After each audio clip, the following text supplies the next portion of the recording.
औज़ुबिल्लाहिमिनश्शैतानिर्रजीम बिस्मिल्लाहिर्रहमानिर्रहीम। अस्सलाम वालेकुम डियर स्टूडेंट्स, होप सो आप सब लोग ठीक होंगे and as usual getting knowledge from my lectures और आपको मेरे लेक्चर्स समझ आ रहे होंगे। अब हम चैप्टर नंबर 5 का टॉपिक स्टार्ट करेंगे। हम इस चैप्टर का टॉपिक स्टार्ट करेंगे, दैट इज़ होम्योस्टेसिस। ठीक है, this is the word homeostasis. Homeostasis के अंदर क्या होता है, कैसी चीज़ें वर्क करती हैं, let's study this. Homeostasis, the organ and the organ system of the body work in coordination to maintain a stable internal environment. तमाम ऑर्गन्स और ऑर्गन सिस्टम जो एक बॉडी के अंदर प्रेजेंट हैं वो मिलजुल के काम करते हैं ताकि हम लोग बॉडी का जो इंटरनल एनवायरनमेंट है उसको हम लोग स्टेबल रख सकें, वो अच्छे तरीके से काम कर सके। जो ये स्टेबिलिटी है इंटरनल एनवायरनमेंट की, ऑर्गन और ऑर्गन सिस्टम मिलके काम करते हैं और इंटरनल एनवायरनमेंट को स्टेबल रखते हैं, इसको हम लोग कहते हैं homeostasis. So the definition of homeostasis is homeostasis is defined as the ability of an organism to maintain a stable internal environment of the body despite changes in the external environment. Homeostasis कहते हैं कि body के organism की ability कि वो अपना internal environment stable रखे, चाहे उसके बाहर एक्सटर्नल एनवायरनमेंट में जैसी मर्ज़ी चेंजेस आ रही हैं, बट अगर उसका इंटरनल एनवायरनमेंट स्टेबल है तो उसको हम लोग कहते हैं होम्योस्टेसिस।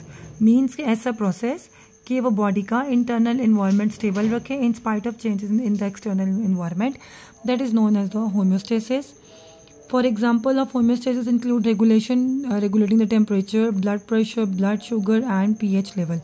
आपने देखा है कि अगर सर्दी भी हो तो तब भी बॉडी का टेम्परेचर नॉर्मल रहता है, ब्लड प्रेशर नॉर्मल रहता है अनटिल अनलेस बॉडी के अंदर से कोई डिजीज़ अराइज ना हो। ब्लड शुगर का भी यही सिचुएशन है, गर्मी हो सर्दी हो, ये भी बॉडी के इंटरनल ऑर्गन फैक्टर्स के साथ डिपेंड करता है और pH लेवल भी बॉडी के इंटरनल फैक्टर्स के साथ ही डिपेंड करता है कि किस तरह से अपने बॉडी के इंटरनल चीज़ों को रेगुलेट करना है। दो बाहर गर्मी हो या सर्दी हो, what ever the season is, ये तमाम फैक्टर्स बॉडी के अंदर ही इंटरनल एटमॉस्फेयर के ऊपर डिपेंड करते हैं। अजान हो जाए, अजान के बाद फिर हम अगला टॉपिक स्टार्ट करते हैं, that is the importance of haemostasis. अस्सलाम वालेकुम। हमने इससे पहले आपको बताया कि हीमोस्टेसिस क्या होता है, कि जो हमारी बॉडी के इंटरनल एनवायरनमेंट को कंट्रोल करता है, किस तरह से तमाम फंक्शंस परफॉर्म करें और किस तरह से तमाम ऑर्गन्स एक दूसरे के साथ इंटरैक्ट करके पूरे बॉडी के मैकेनिज़्म को नॉर्मली परफॉर्म करवाएं, that is controlled by the term haemostasis. अब हम स्टडी करेंगे कि each cell is a sophisticated machine that plays a precise role within the body. ठीक है, हर सेल एक स्पेसिफिक मशीन की तरह काम करता है और हर एक सेल का अपना स्पेसिफिक रोल है।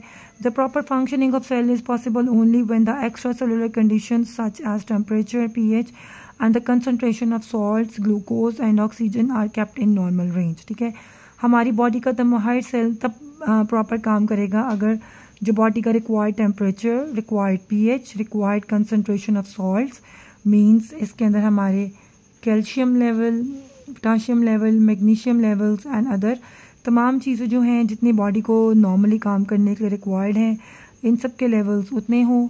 ग्लूकोज का लेवल, ऑक्सीजन का लेवल, ये तमाम लेवल्स जो हैं नॉर्मल रेंज में काम करें जितना सेल को ज़रूरत होती है। When we do hard work, our muscles produce heat that raise the body temperature. जब हम लोग कोई सख्त काम करते हैं या हम एक्सरसाइज करते हैं, कोई हैवी चीज़ उठाते हैं, तो हमारी बॉडी से हीट प्रोड्यूस होती है और हमारी बॉडी का टेम्परेचर बढ़ जाता है। In such situation the temperature regulating centre in the brain send messages to sweat glands. As a result sweating occurs and the temperature the body falls to normal. जो हमें पसीना आता है, जब हम एक्सरसाइज करते हैं या कोई हार्ड काम करते हैं, हम कोई वेट उठाते हैं, तो क्या होता है हमारी बॉडी का टेम्परेचर बढ़ जाता है और जैसे हमारी बॉडी का टेम्परेचर इंक्रीज़ होगा हमारे ब्रेन को मैसेज पहुंच जाएगा कि आपने मैसेज सेंड करना है टू दी स्वेट ग्लैंड्स। ठीक है, मैसेज भेजेगा टेम्परेचर ब्रेन को, ब्रेन मैसेज भेजेगा टू द स्वेट ग्लैंड्स कि अब आपने क्या करना है, स्वेट रिलीज़ करना है ताकि बॉडी का जो टेम्परेचर एलिवेट हुआ है वो फॉल होकर नॉर्मल की तरफ आ जाए। When the body temperature falls the temperature regulatory centre sends a message to the muscles, as a result shivering occurs to generate the heat.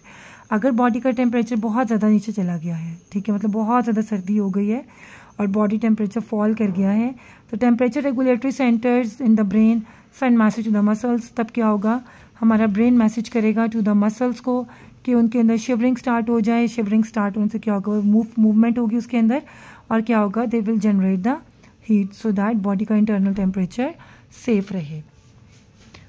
अब ये होता है कि हमारे बॉडी का टेम्परेचर जो है अगर बिलो 37 डिग्री से, नॉर्मल टेम्परेचर जो हमारी बॉडी का है दैट इज़ 37 डिग्री सेंटीग्रेड। अगर ये टेम्परेचर बिलो 37 डिग्री सेंटीग्रेड जाता है तो क्या होगा, मसल्स जो है उनकी शिवरिंग स्टार्ट हो जाएगी, हमें सर्दी लगेगी, और मसल शिवरिंग क्या करेगा, हीट को प्रोड्यूस करेगा, और वो क्या करेगा, दोबारा वापस टेम्परेचर को 37 डिग्री सेंटीग्रेड पर लेकर आएगा। That is a normal body temperature. इसी तरह अगर हमारा बॉडी टेम्परेचर 37 डिग्री सेंटीग्रेड से ऊपर चला गया है तो ब्रेन मैसेज भेजेगा टू द स्वेट ग्लैंड्स कि वो अब वो स्वेट को रिलीज़ करें। जैसे स्वेट रिलीज़ होगा, पसीना आएगा, वेपोरेशन स्टार्ट हो जाएगी और हमारी बॉडी से जो हीट है वो लॉस होना शुरू हो जाएगा, and then again body temperature falls to the normal degrees that is 37 degree centigrade. इस तरह हमारे बॉडी का जो हीमोस्टेसिस है, इंटरनल बॉडी का टेम्परेचर मेंटेन रहता है। The maintenance of internal body temperature is termed as homeostasis, so that तमाम ऑर्गन्स जो हैं वो प्रॉपरली काम करें। When we drink juice, blood sugar level rises.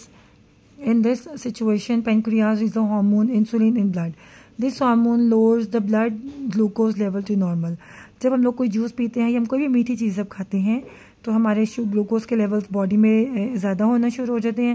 Eight the same time pancreas जो है वो हार्मोन रिलीज़ करता है जिसको हम लोग कहते हैं इंसुलिन ब्लड के अंदर, और वो क्या करता है बाद में ब्लड ग्लूकोज के लेवल को कंट्रोल करता है। इन केस अगर पेंक्रियाज हार्मोन इंसुलिन नहीं बनाते और ब्लड के अंदर शुगर बहुत ज़्यादा होना शुरू हो जाती है, that will lead to a condition known as diabetes. When we do hard exercise, our muscles need more oxygen. In such condition, the rate of breathing and the heartbeat are increased. Accelerated breathing and heartbeat supply more oxygen and food to the muscles for the continuous work. जब हम लोग exercise करते हैं हमारे muscles को ज़्यादा oxygen required होती है। फॉर मोर ऑक्सीजन हमारा ब्रीथिंग रेट और हार्ट बीट इंक्रीज़ हो जाता है, जिसकी वजह से जो है मसल्स को ज़्यादा ऑक्सीजन सप्लाई होना स्टार्ट हो जाती है और मसल्स अगेन काम करना शुरू कर देते हैं। Role of organ system in homeostasis. पूरा ऑर्गन सिस्टम मतलब कंप्लीट एक इंडिविजुअल, उसका ब्रेन, उसके लंग्स, उसका स्टमक, कंप्लीट ऑर्गन्स का क्या इम्पोर्टेंस है हीमोस्टेसिस के साथ। Several organ system work together for homeostasis. For example nervous system and endocrine system regulate coordinate activities such as heart rate, respiration, metabolism. They also respond to the changes in the environment. Nervous system और endocrine system at the same time काम कर रहे होते हैं, जो हमारे heart rate को, respiration और मेटाबॉलिज्म को कंट्रोल करते हैं और उसके साथ साथ हमारी बॉडी को अडैप्ट करते हैं कि वो एक्सटर्नल इन्वायरमेंट के साथ अपने आप को एडजस्ट कर सके। Respiratory system ensures that the body receives enough oxygen for cellular respiration. It also expels excess carbon dioxide from the body. Cardiovascular system plays a role in regulating body temperature and pH levels. Cardiovascular system जो हमारा heart और vessels का system है, ये क्या करता है, हमारे बॉडी टेम्परेचर और उसके pH लेवल्स को कंट्रोल करता है। It also ensures that all cells receive the necessary substances for proper functioning. Digestive system works for proper distribution of nutrients to cells for their energy, growth and repair. Muscle and skeletal system, muscles और skeletal system इकट्ठा काम करता है, help to maintain body posture, supports and movement. Urinary system हमारा excretory system eliminates waste material in the body. It also regulates water and salt balance in the body tissues. In this way, it maintains blood volume, blood pressure and pH levels. अगर salts body में ज़्यादा होना शुरू हो जाए तो BP high होना शुरू हो जाता है। वाटर ज़्यादा बॉडी के अंदर हो गया है तो उससे भी एडिमा स्टार्ट हो जाएगा और बॉडी का बैलेंस ख़राब होना शुरू हो जाएगा। सो हीमोस्टेसिस जो है इट इज़ वेरी इंपॉर्टेंट कि तमाम बॉडी के जो है लेवल्स मेंटेन रहें। Integumentary system act as barrier to protect the body from external factors. It also helps to regulate temperature through the sweating. ठीक है, पसीने के थ्रू जो है इंटीग्यूमेंट्री सिस्टम हमारी बॉडी को कंट्रोल करता है। सो इसके साथ हमारा चैप्टर यहाँ पर एंड हो गया। आपके इस चैप्टर के अंदर जो की पॉइंट्स हैं, व्हाट इज़ ऑर्गेनेली, ये आपको पता होना चाहिए। टिश्यू क्या होता है, ऑर्गन क्या है, ऑर्गन सिस्टम क्या है, epithelial tissue, smooth muscle, mesophyll tissue, xylem, phloems, haemostasis and how organ system work together. ये तमाम पॉइंट्स आपने इनको अच्छी तरह लर्न करना है। They are very very very very very important.